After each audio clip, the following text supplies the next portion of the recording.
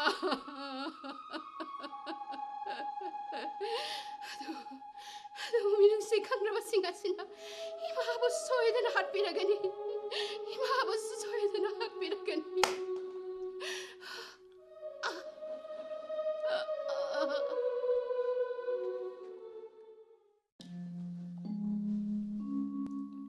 Hai, kablabra shusha. Ha, angang da natana nabok shuyaw na. Ha. Pupu, mirol ꯊꯣꯛꯇ꯭ꯔꯕꯁꯨ ꯃꯈꯣꯏꯒꯤ ꯃꯑꯣꯡ ꯃꯇꯧꯗꯣ ꯌꯥꯝꯅ ꯅꯨꯡꯁꯤꯔꯛꯏ. ꯈꯜꯂꯨꯔꯒ ꯌꯥꯝꯅ ꯅꯨꯡꯉꯥꯏꯇꯦ ꯄꯨꯄꯨ. Isu khoina wari taraga nungsiba ama phaurakliba ado maman yamna yamkhraba isorna piramba khudol amanine. Adunane haurakliba angang singda ipa ipuna thamiramba phunga wari kaya libiduna angang da anoba gyan ama phanghangadabani are madam matam manghanduna sahai da bachinjak sa thatuna salai da balichat sajat chatuna male masida laiminariba kaya amadi samaja sida maru phangna mang takhangadabani adunane shusha matam laiba khibikta asaubana ngami haibagi matagum asonba apikpa kayada hanthana khak yengloidabani tawhaidaba thabak thauram kaya se amatta tawroidabani koi shusha Hoi pupu.